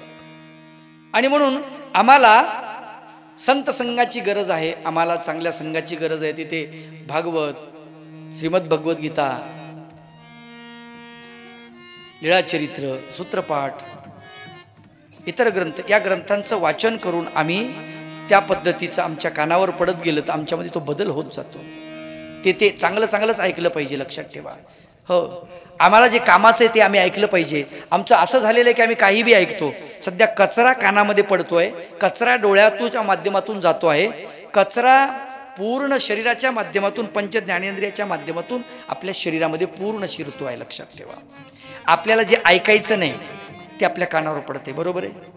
मला सांगा, तुम्हाला बाबूराव बोलतो ऐकायचंय का? ऐकायचंय नाही, पण कानावर पडतं की नाही? पडते की नाही? बरोबर आहे. लग्न वगैरे असेल, काही असेल, कार्यक्रम असेल, ते कानावर पडतं. तुम्हाला कोंबडी पळाली, तंगडी धरून लंगडी घालायला लागली, ऐकायचंय का? नाही, पण ते कानावर पडतं. पण ते ऐकून फायदा होणार आहे काही आपला? नाही, तरी कानावर पडतं. तुमच्या कानावर काय पडलं पाहिजे? तर तुमचे कान कसे असले पाहिजे? संत तुकाराम बाबांनी फार सुंदर उदाहरण दिलं. ते म्हणतात, पापाची वासना नको दाऊ डोळा, पापाची वासना नको दाऊ डोळा, त्याहून आंधळा बराच मी, बराच मी. पापाची वासना, पापाची वासना नको दाऊ, त्याहुनी आंधळा, त्याहुनी आंधळा बराच मी, हो बराच मी. पापाची वासना, पापाची वासना नको दाऊ डोळा, त्याहून आंधळा बराच मी. निंदेचे श्रवण नको माझे कानी, बधिर करुणी ठेवी देवा, अपवित्र वाणी नको माझे मुखा, त्याजहून मुखा बराच मी. मला सांगा, किती उदाहरणं दिली त्यांनी. म्हणजे हे नकोय, त्यांनी ते द्वार बंद करून टाकलेले आहेत, बंद केले. नको म्हणतो, हे मला आंधळ करून टाक, मला बहिर करून टाक, मुक करून टाक, पण माझ्या हातून असं होऊ नको. मला सांगा, किती सुंदर सांगतायत ते, नाही का? कोण सांगते यापेक्षा काय सांगते याच्याकडे आमचं लक्ष पहिलं असलं पाहिजे. कुठलाही संत असू द्या, वारकरी संप्रदायाचा असू द्या, मानवा संप्रदायाचा असू द्या. अहो संत केशिराज व्यास रस्त्यानं चाललेले आहेत. स्मृतीस्थळातला सुंदर उल्लेख आहे. जात असताना मार्गमेळा आहे, सगळी संत मंडळी आहे, पायामध्ये पायतन नाहीत कुणाच्याच. आणि संत केशिराज व्यासांच्या पायामध्ये पायतन नाहीत, कारण केशिराज व्यास सुंदर आहेत, सुकुमार आहेत. त्यांची कांती जी आहे ना, कोवळी आहे, कोवळी कांती आहे. उन्हात जर गेले तर लाल बुंद व्हायचे. त्याच्यामुळं पायाला खडे टोचल्यानं जखमा व्हायच्या, म्हणून त्यांनी पायात पायतन घातली होती. पण एका गावातून जात असताना तो मेळा बघितला. पारावर बसलेली काही माणसं होती. त्यांनी सांगितले, हे भट्ट मार्गाची जोगी चाललेले आहेत, हे सगळे भट्ट मार्गाचे आहेत, पण तो शेवटी जो आहे ना, तो मात्र भट्ट मार्गाचा नाही. बाकीच्यांनी विचारलं, कसं काय बा, तो कसं काय भट्ट मार्गाचा नाही, यांच्यामध्ये दिसायलाय, तो माग आहे तो भट्ट मार्गाचा कसा नाही. ते भगवान त्याच्या पायामध्ये चपला आहेत. भट्ट मार्गाचे लोक चपला घालत नाहीत. केशिराज व्यासांच्या कानावर ते वाक्य पडलं आणि केशिराज व्यासांनी पटकन पायातल्या चपल्या काढून फेकून दिल्या. त्यांनी विचार नाही केला, हा माणूस उपदेशी आहे का, याला धर्म कळतो का, याला समजतं का, याला माझ्या देवाचं काय माहिती, मी काय आचार करतो काय माहिती, मी कोणा देवाची भक्ती करतो याला काय कळतं, याला धर्म तरी समजतोय का, काय कळतं, कोण बोलतं याचा विचार केला नाही. जे बोलला ते योग्य बोलला, माझ्या हिताचं बोलला, पटकन चपला काढून टाकल्या. हे आम्हाला कळलं पाहिजे. तुकाराम बाबा म्हणतात की पापाची वासना नको दावो डोळा, त्याहून आंधळा बराच मी. जे आम्हाला ऐकायचं नाही ते आम्ही त्याच्यासाठी कान बंद केले पाहिजे. जे ऐकायचंय त्याच्यासाठी कान उघडले पाहिजे. लक्षात ठेवा, त्याच्यासाठी उघडले पाहिजे. जे पाहायचं नाही त्याच्यासाठी डोळे बंद केले पाहिजे, बंद केले पाहिजे. जे पाहायचंय त्याच्यासाठी उघडले पाहिजे. संत मेळा दिसतो, डोळे उघडा, काय अडचण नाही. बरं, डोळे उघडे असूनही आपल्याला दिसत नाही ना, आलं का लक्षात. आवर्जून पाहणे याला पाहणे म्हणतात. मानवा भाष्यकाराने फार सुंदर वर्णन केलं. तुम्ही जर समजा रस्त्याने चालले असले आणि तुम्ही एखाद्या वेळेस एखाद्या स्त्रीला सुंदर दिसली म्हणून पुन्हा फिरून पाहिलं असेल तर तो विकार आहे म्हटले. बघू नका अशा पद्धतीने. अशी तुमची नजर तुम्ही बनवली पाहिजे. तुमच्या नजरेमध्ये ते सामर्थ्य आलं पाहिजे की त्याच्यातून वात्सल्य टपकलं पाहिजे. चक्रधर भगवंताची नजर बघा कशी सुंदर आहे. गोपालकृष्ण भगवंताची नजर बघा. ज्याच्याकडे पाहिलं, वासरांकडे पाहतात तर ते वासरं भगवंताच्या त्या ह्याच्यामध्ये सगळं विसरून जातात. चक्रधर भगवंत त्या नांदेडला बसलेले आहेत, गायी समोर भोवताल बसलेल्या, आणि भगवंताकडे पाहतात, श्रीमुख निहाळतात भगवंताचं. किती गोड वर्णन आहे तुम्हाला सांगतो. रवंत करतात, खाणं पिणं सगळं सोडून दिलेलं आहे आणि भगवंताकडेच पाहत बसतात. असं काय त्या डोळ्यामध्ये वात्सल्य, वात्सल्य, प्रेम. परमेश्वर ही वस्तू, कृपा वस्तू बाजूला ठेवा. परमेश्वर ही वस्तूच बाजूला ठेवा, परंतु त्यांच्या नजरेमध्ये जी तयारी आहे, नजर बनवावी लागते. ती नजर बनलेली आहे भगवंताची, आम्हाला बनवावी लागते. आला का लक्षात. आमची नजर आम्हाला तयार करावी लागते. मातृवत परदारेषु परद्रव्येषु लोष्टवत आत्मवत सर्वभूतेषु य पश्यति सपश्यति. आमची नजर आम्हाला बनवावी लागते. आणि म्हणून आम्हाला भागवत ऐकायचे तर आमची नजर त्याच्यातून आम्हाला बनली पाहिजे. आम्हाला तिथल्या लीळा इथं आणता आल्या पाहिजे. आणि त्या लीळेसारखं आम्हाला त्यातून आत्ता काही शिकायला मिळते का. फक्त ऐकायचं आणि दंडवत करून ती लीळा घ्यायची असा अर्थ नाही आहे. आमच्या आचरणात आम्हाला ती लीळा आणता येईल का. आम्हाला विदुरासारखं बनता येईल का. निस्पृह असं बनता येईल का. असं समर्पण आम्हाला करता येईल का. राज्याप्रती कफल्लक असलेला तो प्रधानमंत्री या देशाचा, काही नाहीये त्याच्याकडे पण सामर्थ्य प्रचंड आहे, असं आम्हाला बनता येईल का. त्यासाठी आम्हाला त्याची गरज आहे. ते आम्हाला ऐकायचंय नाही का.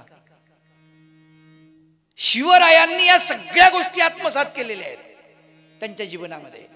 टोटल गोष्टी आत्मसात केल्या. ज्या वेळेला जिजामाता त्यांना सगळ्या गोष्टी शिकवते, रामकृष्णाच्या गोष्टी सांगते, भीमार्जुनाच्या गोष्टी सांगते, तर त्या गोष्टीतून ते शिकतायत, ते अंगी उतरवतायत की जसं भगवान गोपाल कृष्ण युद्धामधून पळ काढला भगवंतानी, तसं शिवाजीराजे पेटाऱ्यातून पळतायत, नाही का? पळाले की नाही, पलायन केलं. गनिमी कावा म्हटलंय त्याला. तो गनिमी कावा कुठून शिकले भगवंत? भगवान गोपाल कृष्णापासून. हे मॅनेजमेंट जे आहे की नाही, शिवरायांचं मॅनेजमेंट, याचा गुरु जो आहे ना, तो श्रीकृष्ण भगवंत आहे. लक्षात ठेवा, श्रीकृष्ण भगवंत आहे. आमच्या जवळ आहे पण आम्हाला कळत नाही, आम्हाला माहित नाही. म्हणून कृष्ण अभ्यासात असताना कृष्ण आम्हाला नुसता ऐकायचा नाहीये, नुसता श्रवण नाही करायचा, तो अभ्यासायचा आहे. तो अभ्यासायचा आहे. कशा प्रकारे श्रीकृष्ण वागले, काय बोलले, कशा पद्धतीने त्यांनी संगडी जमा केले, कशा पद्धतीने सगळा मेळा जमा केलेला आहे, आणि प्रत्येकाशी कसे वागतायत, त्यांचं वर्तन कशा प्रकारचं आहे. एक श्रीकृष्णाचा जो भक्त आहे, एक मित्र आहे, तो ब्राह्मण आहे, दुसरा मित्र क्षत्रिय आहे. दोघांचं पा, एक गरीब आहे आणि एक श्रीमंत आहे, राजपुत्र आहे. दोन्ही टोक एकत्रित केलेले आहेत भगवंतानी. एक समान आहेत बिलकुल, दोघांनाही समान केलं. सुदामा आणि अर्जुन दोघांनाही समान केलेलं आहे. हा कृष्ण आम्हाला अभ्यासायचा आहे, हा कृष्ण. आणि त्या लीळा, एक एक लीळा आपण बघणार आहोत. दररोज एक एक लीळा बघणार आहोत. भगवान गोपाल कृष्णाचं श्रीमद भागवत. खरं तर भागवताचं तुम्हाला सांगितलं, आत्मा म्हणजेच श्रीकृष्ण कथा आहे. आणि हा भगवान गोपाल कृष्ण द्वापार युगाच्या 4थ्या चरणामध्ये जेव्हा अवतार धारण करतात, तर तो अवतार कशा पद्धतीनं धारण केला, त्याच्या अगोदरची जी कथा आहे. भगवंत आपल्या पोटी यावा असं आपल्याला वाटत असेल जर, तर नाही का, भगवंत आपल्या पोटी यावा असं वाटत असेल तर आपल्याला पहिले कारागृहामध्ये जावं लागेल. तयारी असेल तर देवाची प्रार्थना, देवा माझ्या पोटी कृष्णासारखं बाळ जन्माला आलं पाहिजे असं मग म्हणा. आलं का लक्षात? आमचं गाव गोकुळासारखं असू द्या, देवा आमचं गाव गोकुळ बनलं पाहिजे असं म्हणू नका. कारण गोकुळामध्ये अनंत संकट आलेली आहेत, अनंत संकट आले. हो, संकटाचं निवारण करणारा, निवारण करता, संकट हरता तो सुद्धा आला, हेही बरोबर आहे. पण त्याच्या अगोदर संकट आली हे मात्र निश्चित आहे. मग तुम्हाला संकटाला तोंड देण्याची ताकद, धैर्य, ते जर तुम्हाला पाहिजे असेल कृष्णाकडून, तरच तुम्ही म्हणा आमचं गाव गोकुळासारखं असू द्या.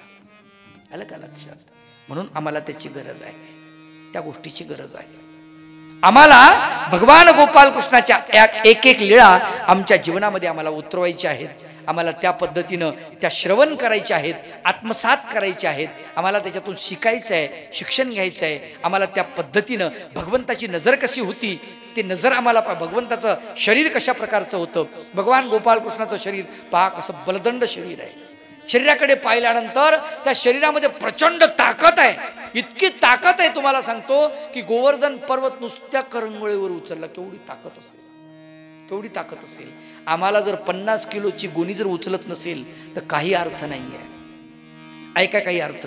आम्ही भागवत ऐकू, श्रीकृष्णाचं गोवर्धन पर्वताचं, ते गोवर्धन पर्वत उचलला, सगळे बाळ गोपाळ खाली उभे राहिले, ती लीळा आपण ऐकू, श्रवण करू, टाळ्या वाजवू, दंडवत करू, लीळेला खूप आनंदामध्ये जाऊ, आणि घरी गेल्यानंतर आरामात राहू. आणि आपला बाप जर शेणाचं टोपलं उचलत असेल आणि आपण जर त्याला त्या हात लावत नसेल, आणि तो जर बाप करून कुठून ते टोपलं उचलत असेल, आणि आपण जर नुसतं टीव्ही पाहत बसून असू, तर आपला कथा ऐकण्याला काहीही अर्थ नाही. आलं का लक्षात?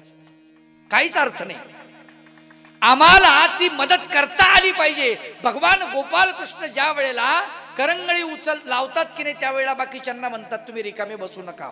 सगळ्यांनी काठ्या लावलेल्या आहेत. भगवंतांनी त्यांची मदत घेतली, ठीक आहे, त्यांना काही होणार नव्हतं, पण त्यांचं बल तर वाढलं होतं. कमीत कमी आम्ही मदत करतोय हे तरी त्यांना वाटलं होतं, नाही का?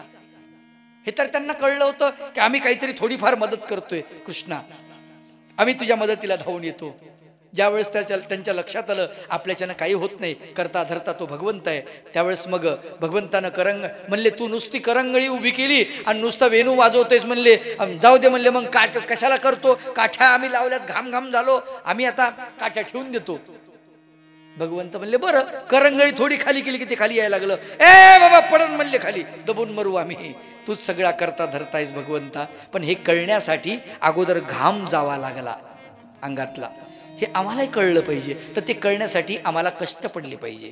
तुम्हाला सांगतो, देव पावत नाही. चक्रधर भगवंताचं सूत्र तर तुम्हाला माहिती आहे ना, सुख साधने देव नपविजय नायका. सुख साधनानं देव पावत नाही, पक्क सूत्र भगवंतांनी सांगितलं. मग सुखाच्या साधनाचा ज्यावेळेस आपण त्याग करू त्याच वेळेस आपल्याला देव पावणार आहे. मोटर गाडीनं तुम्ही जाळीच्या देवाला गेलात, तुम्ही विडा अवसर करणार, तुम्ही उपहार देवाला करणार, ठीक आहे, पण तुम्हाला देव 100% पावल याची गॅरंटी नाही. पण तुम्ही पायी जर गेलात, पदयात्रेत गेलात, पडलात, पायाला फोडा आली, काटे रुतले, अरे देवा चक्रधरा, भगवंता, दत्तात्रेय महाराजा, असं कटाळून कटाळून भगवंताला ज्यावेळेस तुम्ही आवाज दिले त्यावेळेस तुम्हाला देव पावणार आहे. बघा, तुम्ही कंटाळले की नाही, पायाला काटा रुतला ना, अरे देवा चक्रधरा हे म्हणताना तुम्ही, हे फार जवळच आहे. नामापेक्षा याची ओढ जास्त आहे भगवंताला. कारण तुम्ही हे जे म्हटलात ना, अरे देवा चक्रधरा असे जे म्हटलात ना, ते अंतःकरणपूर्वक म्हटलात, अंतःकरणातून म्हटलात तुम्ही. आणि तुम्ही नाम घेताय त्यावेळेस ते अंतःकरणातून घेत नाही आहात. म्हणून हे देवाला जास्त आवडेल, ते आवडणार नाही. मग देवाला काय आवडतं याचा विचार करा पहिले. त्याला काय आवडतं याचा विचार करा. तुम्हाला काय आवडतं याचा विचार करू नका. तुम्हाला थम्सअप आवडतो, मग देवाला उपाराला दाखवता का? याची थोर भक्ती आवडती देवा, याची थोर भक्ती आवडती देवा.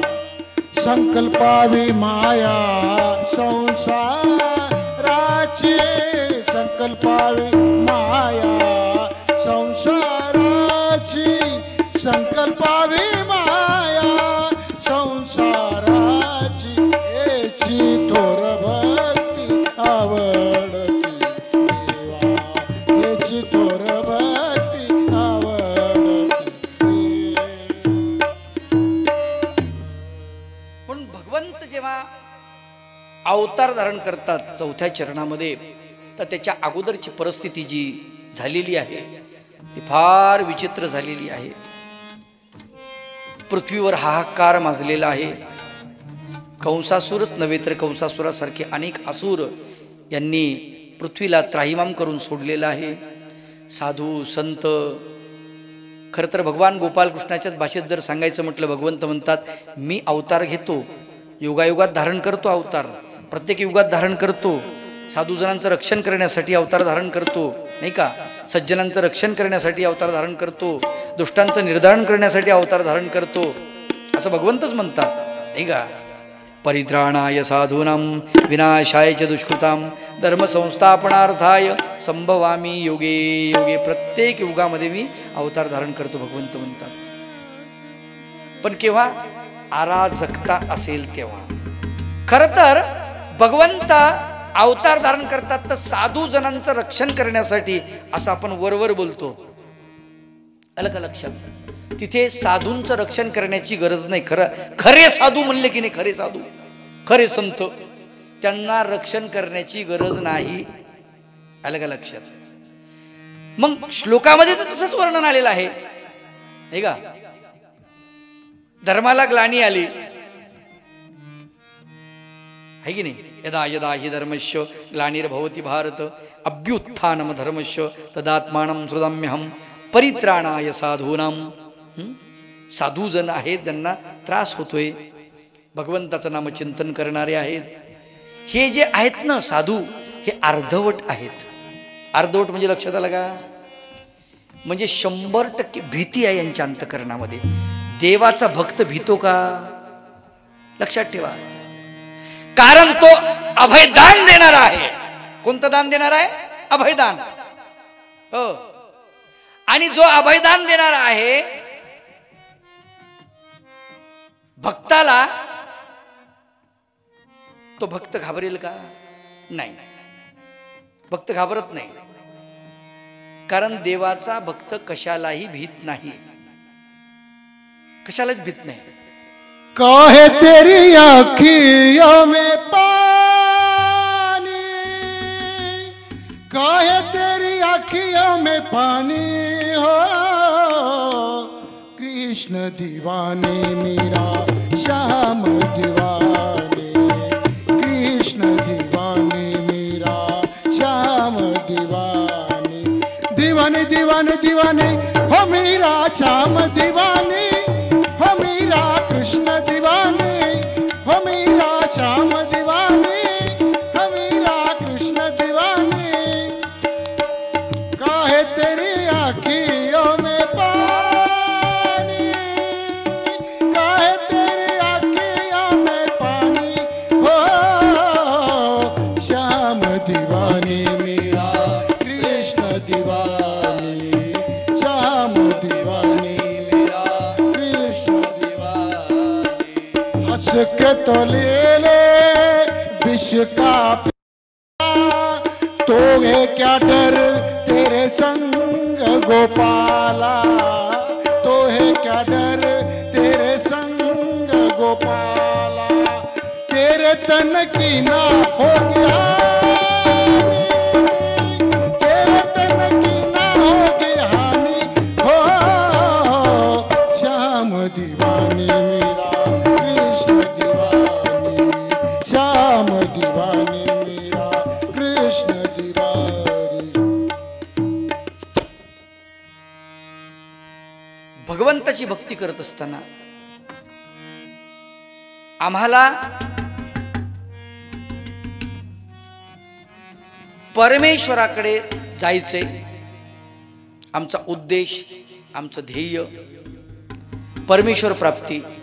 आणि मग हे ध्येय जर आमचं असेल परमेश्वराची प्राप्ती, परमेश्वराची भक्ती, तर आम्हाला या कथा या ऐकणं अत्यंत गरजेचं आहे।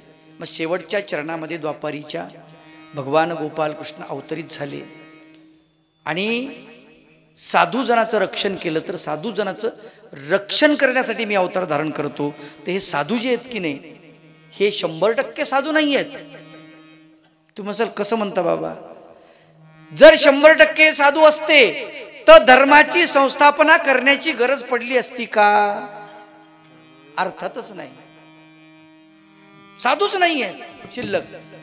एक जर साधू शिल्लक असेल, चक्रधर भगवंत म्हणतात एक साधू, एक जर परमेश्वराकडे जाणारा भक्त त्याचा शिल्लक असेल, ज्याला मोक्ष मिळणार आहे, ज्याला पुनःसंबंध होणार आहे, तो एक जर शिल्लक असेल तर पृथ्वीवर संवार होत नाही, महासंवार।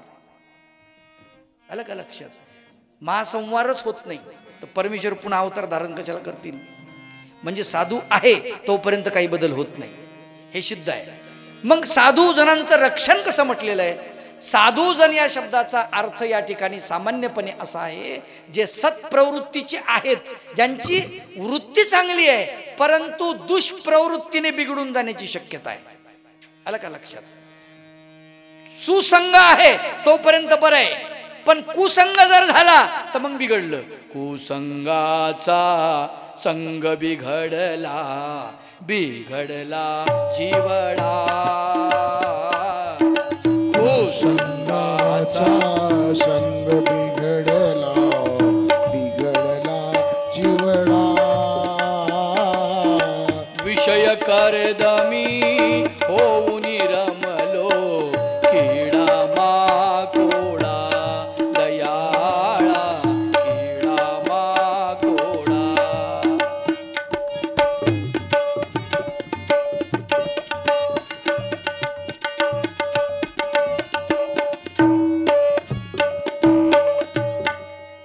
कुसंगाचा संग बिघडला, बिघडला जीवडा, विषय कर्दमी होऊन रमलो, किडा माकोडा।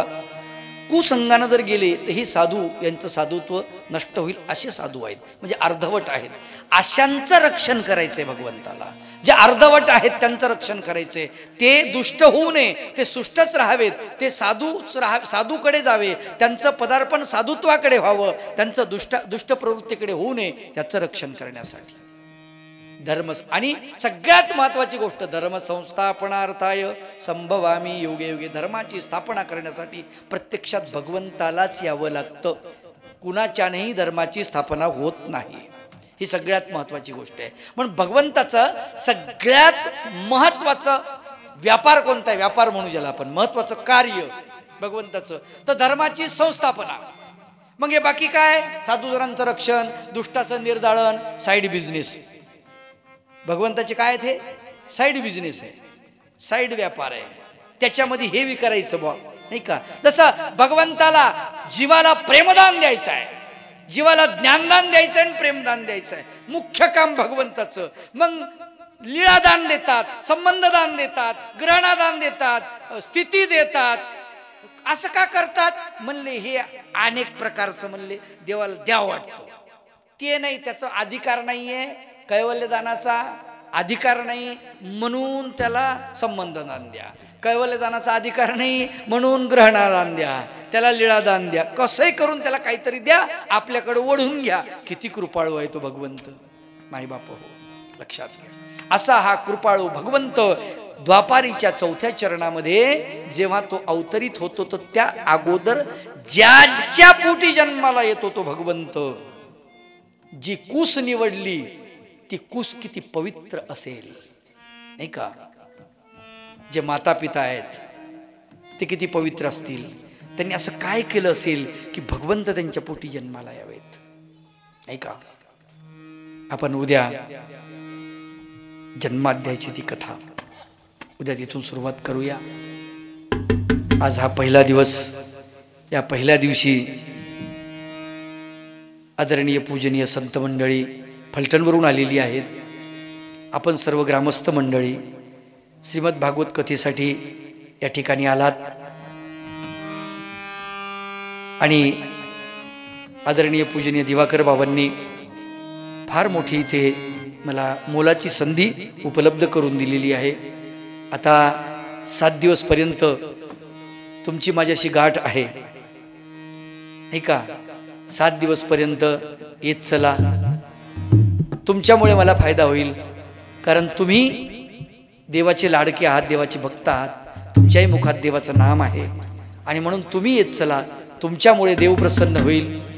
कारण तुम्हाला मला सांगायचंय, माझी पात्रता जरी नसली तरी तुम्ही जर येऊन बसलात आणि तुमची जर आर्त असेल तर भगवंत मला सांगेल की तुला असं बोलावं लागणार आहे, आणि तो भगवंत माझ्याकडून बोलवून घेईल, वदवून घेईल. का? तुमची आर्त पूर्तता करण्यासाठी.